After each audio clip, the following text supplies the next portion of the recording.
When I first started working as a gardener in the parks, one of my first jobs was to get rid of all the dahlias, get out all the dahlia tubers. Nowadays, people would just be shocked and horrified if you were going to do that, because understandably, dahlias are now one of the most popular cut flowers to grow in your own garden. So one of the dahlias I'm going to grow is called Cafe Au Lait.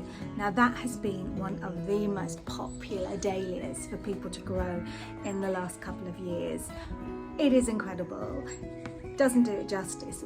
Now I am going to start it off in a pot, but this one really needs a lot of space, and it also needs staking, and stake as early as possible, because you don't want to be doing repairing once they've already flopped, because A, you can risk snapping, but also it just doesn't look good and it's really hard to hide that support.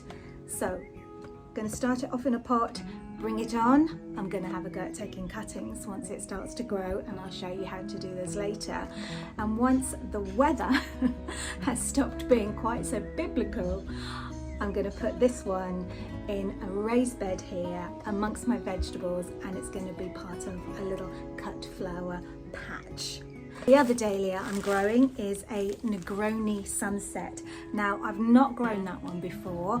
It's a slightly smaller variety than the Cafe Au Lait, but it's really pretty, and I do quite like a Negroni on a warm summer's evening. So hopefully in the not too distant future I'll be able to sit out in my garden having a Negroni next to my Negroni Sunset Dahlia.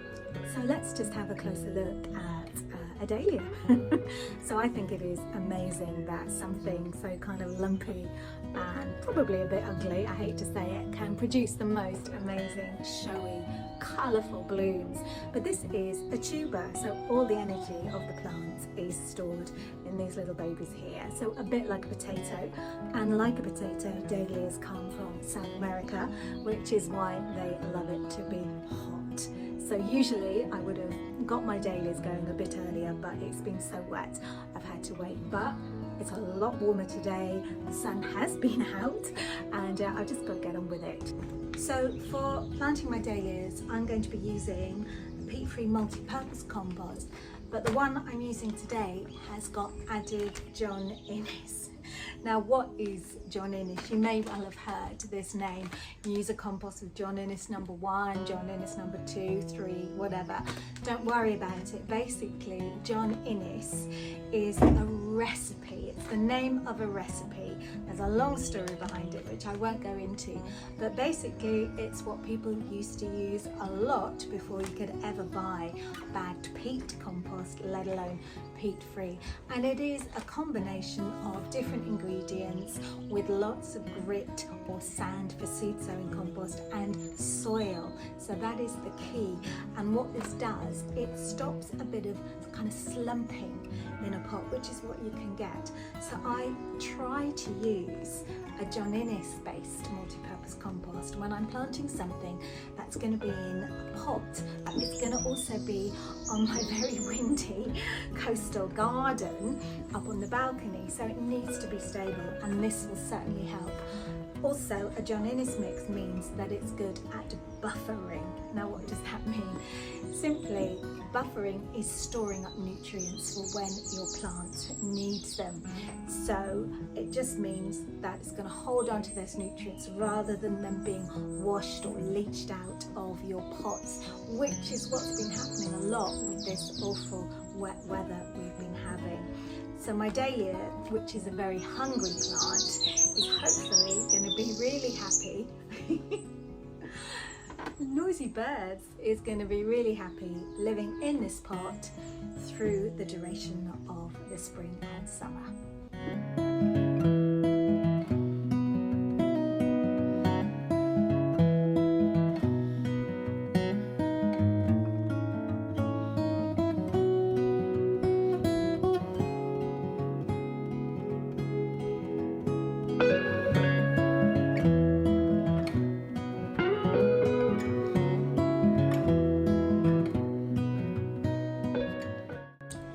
So I've got this one planted, and I just feel it's amazing that this little kind of brown stub is going to grow up and become this incredible kind of peachy orangey flower.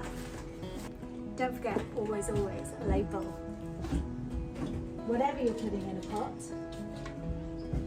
And because I'm going to have more than one dahlia, I must always put the variety. Got some lollipop sticks here left over from a craft project, but you can use whatever. So Dahlia and then Negroni Sunset for this one.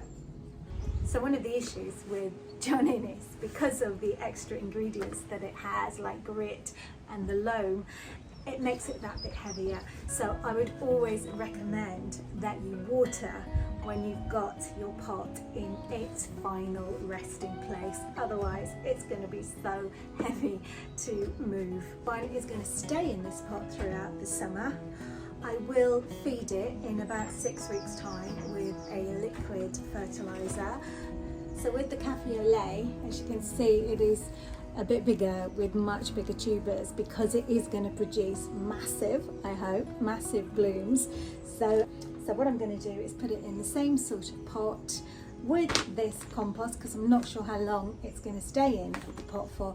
And then what I'm going to do is, once it's ready, not so at risk of slug attack, then I'm going to pop it out into my raised bed here amongst other cut flowers that I'm going to sow later on, and amongst some of my veg. So hopefully it'll be really, really pretty.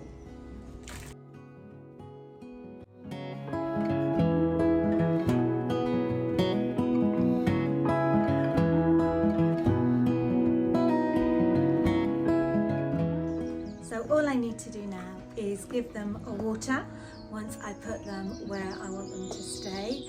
And then one of the main things is just to keep an eye out for slugs and snails, because they really do love the taste of very nice young fresh foliage. I've not had any luck using coffee grounds as a slug deterrent. I have tried a mixture of toasted and crushed eggshells, which can help as well, and I'm going to try some wool pellets. So as they start to grow, do keep an eye on them. Don't let them dry out, but don't flood them either. And then in a few weeks' time, start giving them some extra feed. Now, dahlias are divas, but they're definitely worth it.